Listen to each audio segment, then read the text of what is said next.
The real estate agent was coming tomorrow morning, and I'd already made up my mind. Dad's farm would be sold to the highest bidder, and I'd finally be free to return to the life I'd built in Chicago. At 32, I had a successful career in finance, a downtown apartment, and absolutely no interest in continuing the agricultural legacy that had consumed my father's entire life. Dad had died 6 months ago, leaving me 240 acres of corn and soybean fields that I neither wanted nor understood how to manage. I'd hired a local farmer to handle this year's harvest, but the numbers were clear. Farming was a tough business with slim margins and constant uncertainty. The land was worth more as a development opportunity than as a working farm. The farmhouse where I'd grown up felt like a museum of a life I'd deliberately left behind. Every room contained reminders of the childhood I'd spent dreaming of escape. 4-H ribbons, Future Farmers of America awards, and countless photographs of Dad standing proudly next to tractors, livestock, and bumper crops. He'd never understood my decision to leave for college and never return. Our relationship had been strained for years, with him hoping I'd eventually come home to take over the operation and me making it clear that farming held no appeal for me. "This land has been in our family for 4 generations, he'd said during our last conversation. It means something, son. It's not just dirt and crops, it's our heritage. But heritage didn't pay student loans or fund retirement accounts. The farm had provided a modest living for Dad, but it would never generate the kind of wealth I could build in the financial sector. Selling it was the practical choice, the smart choice. I spent the evening packing the last of Dad's personal belongings, sorting through decades of accumulated possessions that told the story of a man who had never lived anywhere else. Tomorrow, I would sign the listing agreement and begin the process of closing this chapter of my family's history forever. Outside, storm clouds were gathering and the wind was beginning to pick up. Chapter 2. The storm arrives. The weather forecast had called for severe thunderstorms, but I hadn't expected the ferocity of the system that hit around midnight.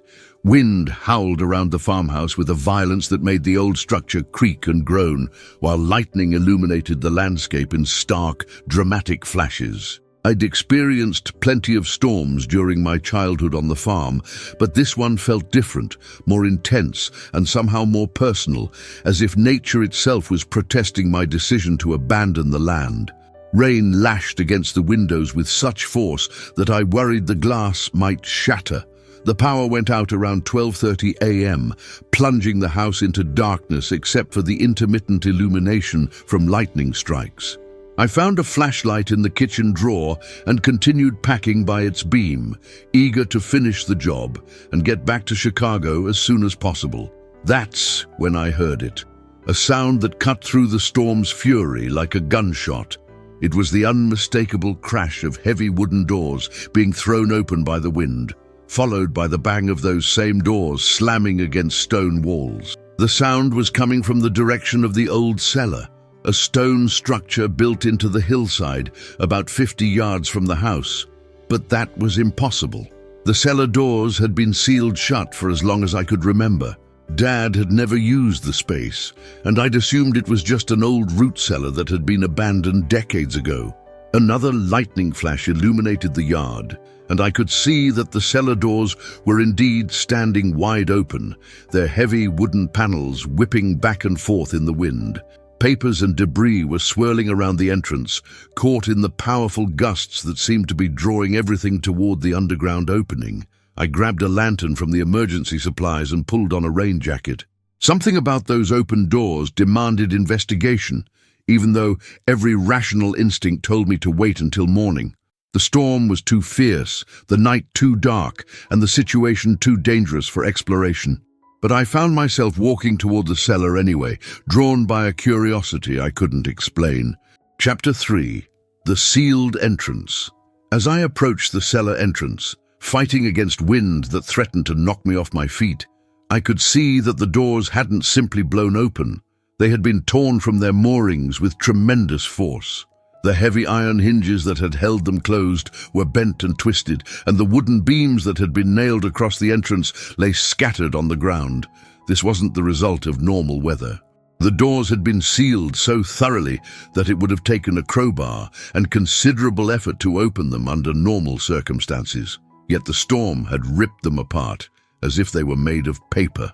I held the lantern high and peered into the opening. Stone steps led down into darkness, disappearing beyond the reach of my light. The air that flowed up from below carried scents of earth and age, but also something else, the smell of old paper and preserved wood, as if the space had been carefully maintained despite being sealed. Papers continued to swirl around the entrance, caught in the wind currents that seemed to be flowing both into and out of the cellar. I managed to catch one of the documents as it flew past, and what I saw in the lantern light made my heart race. It was a land deed dated 1924, bearing my great-grandfather's signature. But this wasn't just any deed. It was for property I'd never heard of, located in 3 different counties and totaling over 2,000 acres. According to the document, my family had once owned 10 times more land than the 240 acres I was planning to sell. More papers were escaping from the cellar, and I realized I was looking at what appeared to be a complete archive of family documents that had been hidden underground for decades. The storm wasn't just opening a sealed cellar, it was revealing secrets that someone had gone to great lengths to preserve and protect. I had to go down those steps and see what else was hidden in the darkness below. The real estate agent would have to wait. Chapter 4. The Hidden Archive. The stone steps were solid and well maintained, leading down about 12 feet into a chamber that was much larger than I'd expected. As my lantern illuminated the space, I found myself standing in what could only be described as a private museum dedicated to my family's history. The walls were lined with wooden filing cabinets, metal storage boxes, and shelves containing hundreds of books and documents. Everything was organized with meticulous care, protected from moisture by what appeared to be a sophisticated ventilation system that had kept the air dry despite the underground location. But it was the contents of the archive that truly amazed me. I found land records dating back to the 1880s, showing that my ancestors had assembled a farming empire that stretched across 3 counties. There were business ledgers documenting grain elevators, livestock operations, and even a small bank that had been owned by the family.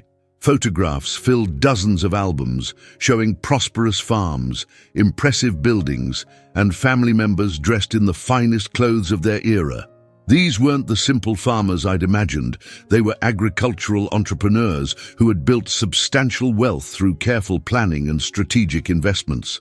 The most intriguing discovery was a series of maps showing mineral rights and oil leases on properties throughout the region. According to the documents, my family had retained subsurface rights to thousands of acres, even after selling the surface rights to other farmers and developers. I found contracts with oil companies, mining firms, and utility companies that showed ongoing royalty payments dating back decades. The amounts were substantial, far more than the farm's agricultural income could ever generate. As I continued exploring the archive, I began to understand why Dad had never left the farm and why he'd been so insistent that the land meant more than I realized. He hadn't just been a farmer, he'd been the steward of a complex business empire that I'd never known existed. But why had he kept this secret from me? And why were all these documents hidden in a sealed cellar instead of being properly managed through banks and law firms? Chapter 5. The Family Business. The deeper I dug into the archive, the more complex the picture became. My family hadn't just been successful farmers. They'd been the architects of a diversified business empire that had survived the Great Depression, 2 world wars, and multiple economic downturns through careful planning and strategic thinking. The key to their success had been understanding that land ownership was about more than farming. They'd acquired mineral rights, water rights, and easements that continued to generate income long after the surface land had been sold. They'd invested in infrastructure projects, backed promising young farmers, and even owned shares in the grain elevators and processing facilities that served the region. But the most remarkable discovery was a trust fund that had been established in 1952, designed to provide ongoing support for family members while preserving the core assets for future generations. According to the documents, this trust was still active and had been generating substantial income for decades. The trust's assets included oil wells, natural gas leases, wind farm royalties, and investments in agricultural technology companies. The annual income was enough to support multiple families in comfort, but it came with strict conditions about how the money could be used and who could access it. Dad had been the trust's administrator, responsible for managing the investments and ensuring that the family's wealth was preserved for future generations. But he'd also been bound by rules that prevented him from discussing the trust's existence with anyone who wasn't ready to accept the responsibilities that came with the inheritance. I found a letter addressed to me, written in Dad's handwriting, and dated just weeks before his death. The letter explained that he'd been waiting for me to show genuine interest in the family's heritage before revealing the truth about our financial situation. "You always saw the farm as a burden," he'd written, "but it was never about the farming. It was about understanding that we're stewards of something much larger than ourselves. The land is just the foundation. The real wealth is in the relationships, the knowledge, and the responsibility we've built over generations." The letter went on to explain that my rejection of farming had convinced him I wasn't ready for the truth about the family business. Chapter 6. The Test of Character. Dad's letter continued with an explanation that made my stomach drop. The trust fund came with conditions that I was only now beginning to understand. The wealth wasn't just inherited, it had to be earned through demonstrated commitment to the family's values and the community that had supported our success for generations. "The money isn't yours just because you're my son," Dad had written. "It's yours if you prove that you understand what it means to be a steward rather than just an owner. The previous generations built this wealth by thinking beyond their own immediate needs, and that tradition has to continue."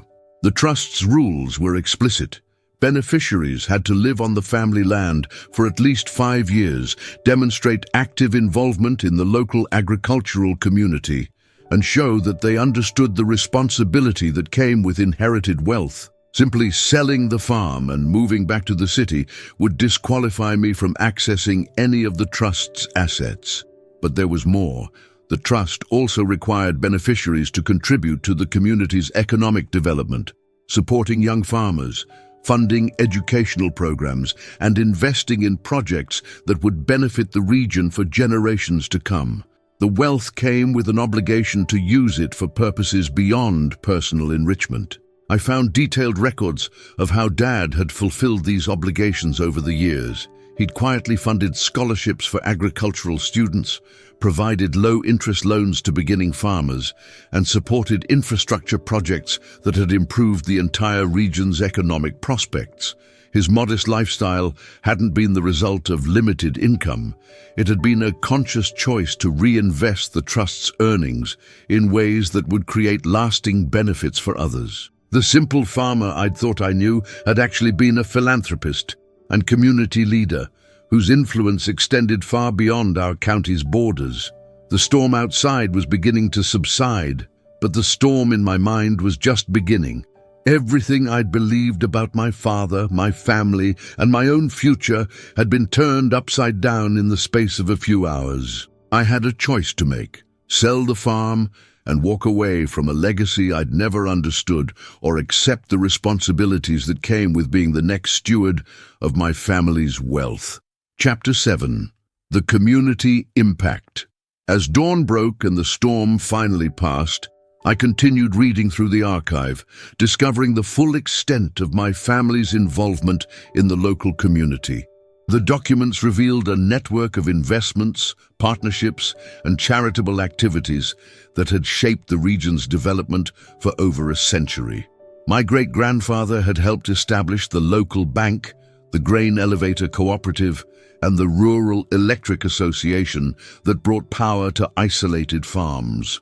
My grandfather had funded the construction of the regional hospital and supported the development of the community college that served 3 counties. Dad had continued this tradition in ways I'd never noticed.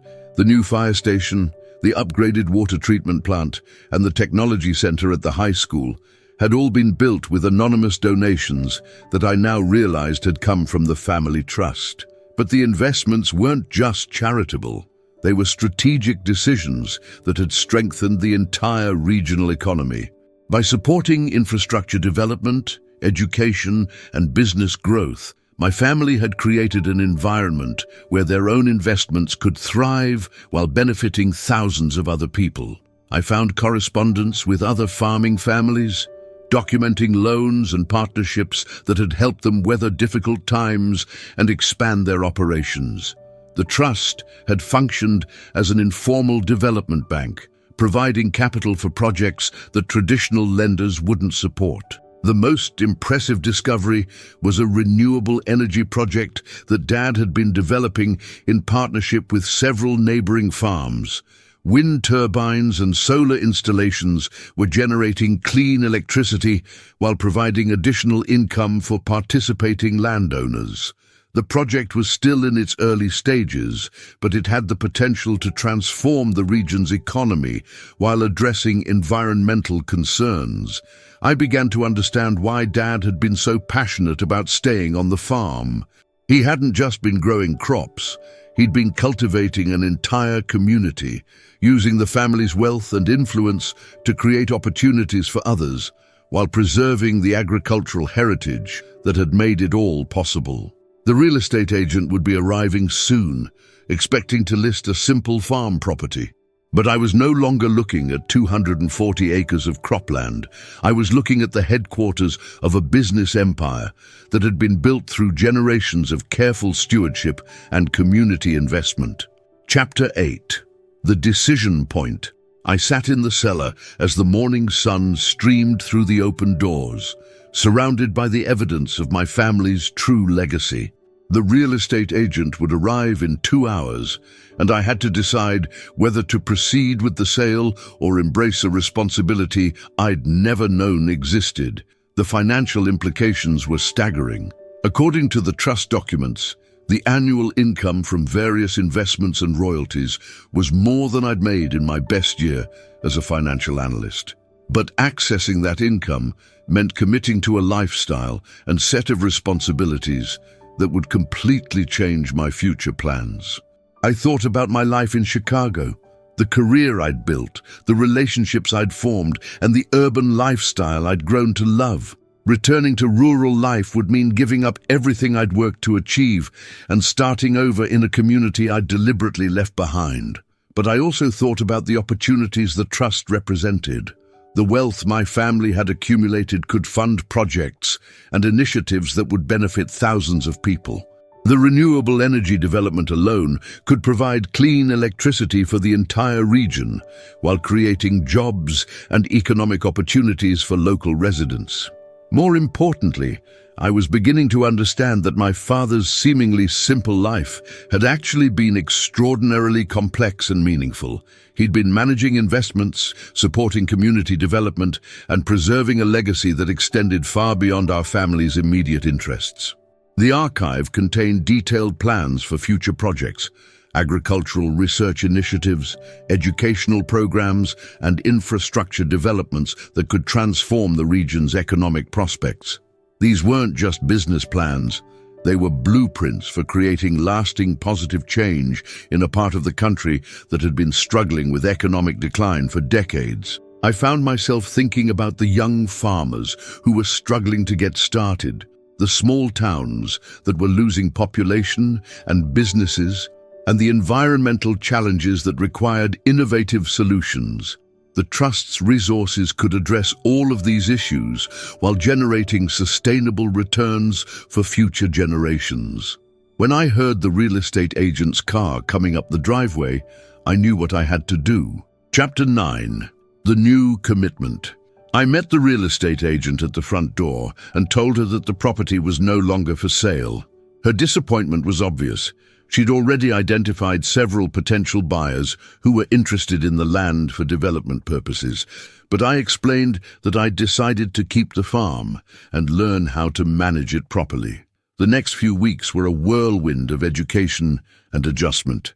I had to learn not just about farming, but about managing a complex portfolio of investments and business relationships that spanned multiple industries and geographic regions.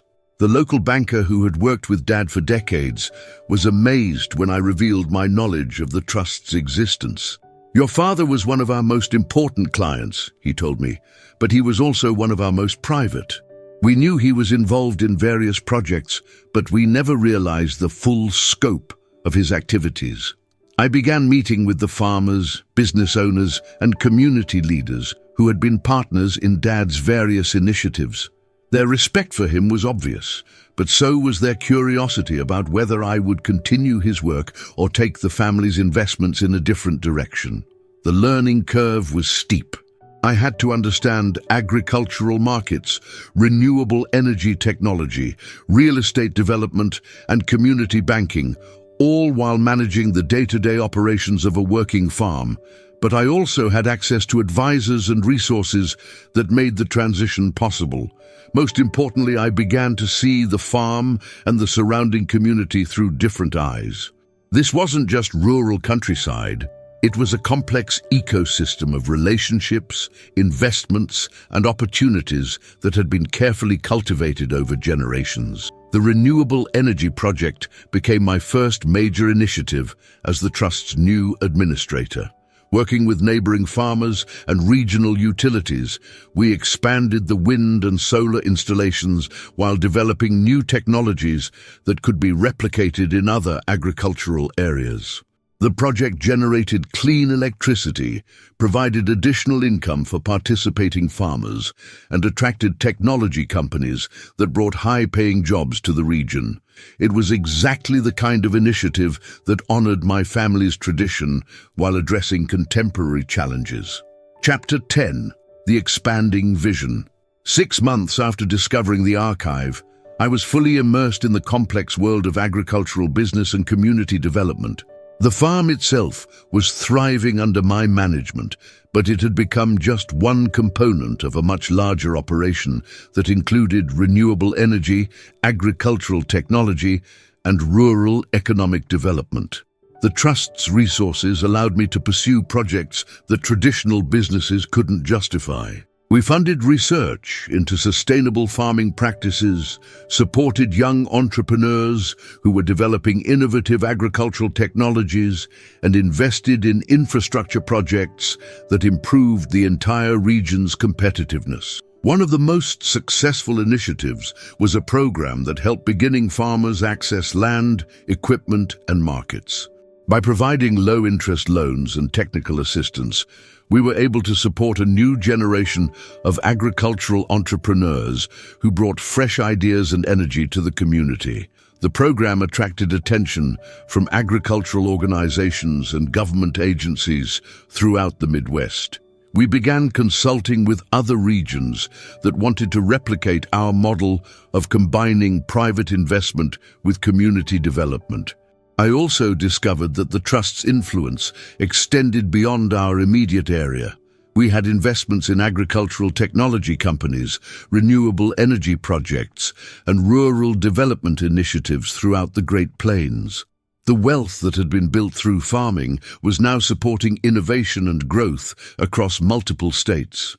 The work was challenging, but incredibly rewarding. Instead of analyzing financial markets for wealthy clients in Chicago, I was using financial resources to create real economic opportunities for people who were working to build sustainable livelihoods in rural communities.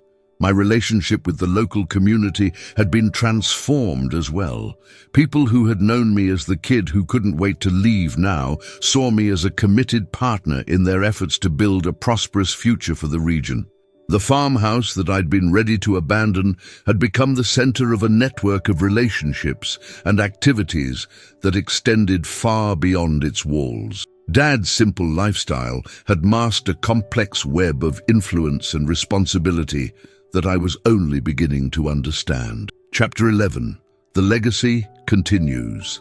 A year after the storm that changed everything, I stood in the same cellar where I discovered my family's true legacy, now converted into a modern office and conference center. The space that had been hidden for decades was now the headquarters for initiatives that were transforming rural economic development throughout the region. The farm was more productive than ever, using precision agriculture techniques and sustainable practices that maximized yields while protecting environmental resources. But farming had become just one component of a diversified operation that included renewable energy, agricultural technology, and community investment. The trust's assets had grown substantially under my management, but more importantly, the impact of our investments was creating lasting benefits for thousands of people. Young farmers were starting successful operations, rural communities were attracting new businesses, and innovative technologies were being developed and tested in real-world agricultural settings. I'd also started a family of my own, marrying a woman who shared my commitment to sustainable agriculture and rural development. Our children would grow up understanding that wealth comes with responsibility, and that the greatest satisfaction comes from using resources to create opportunities for others. The farmhouse that I'd almost sold was now filled with life and activity. We hosted conferences, workshops, and meetings that brought together farmers, researchers, and business leaders from across the country. The property that had seemed like a burden had become a catalyst for innovation and growth. Most importantly, I'd learned to see my father's life and choices in a completely different light. His decision to stay on the farm hadn't been the result of limited options or lack of ambition. It had been a conscious choice to serve as a steward for resources and relationships that benefited an entire region. The storm that had blown open the cellar doors had revealed more than just hidden documents. It had shown me a path to a life of purpose and meaning that I never could have imagined from my office in Chicago. Every day, I walked the same fields that my father had walked, but now I understood that I wasn't just tending crops. I was cultivating a legacy that would benefit generations to come. The farm my father built had become the foundation for something much larger than either of us had originally envisioned. The wind that had seemed so destructive that stormy night had actually been the force that opened the door to my true inheritance. Not just wealth, but the opportunity to use that wealth in service of something greater than myself.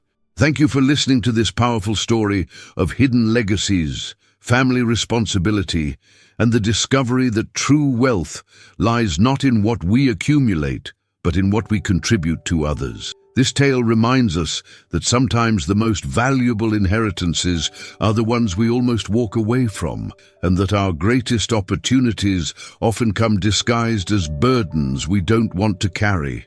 The story of the storm-open cellar shows us that family legacies are about more than money or property. They're about understanding our role as stewards of resources and relationships that can benefit entire communities for generations to come. I'd love to hear from you in the comments below. Please let me know what part of the world you're listening from and share any stories you might have about discovering hidden family histories or finding unexpected purpose in places you thought you wanted to leave behind. If this story inspired you to think differently about inheritance, responsibility, and the meaning of true wealth, please consider subscribing to the channel and sharing it with others. These stories matter because they remind us that our greatest contributions often come not from pursuing our own dreams, but from embracing the responsibilities that allow us to serve something larger than ourselves. Until next time, remember that the storms in our lives often open doors we never knew existed, and that sometimes the greatest treasures are hidden in the places we're most eager to abandon.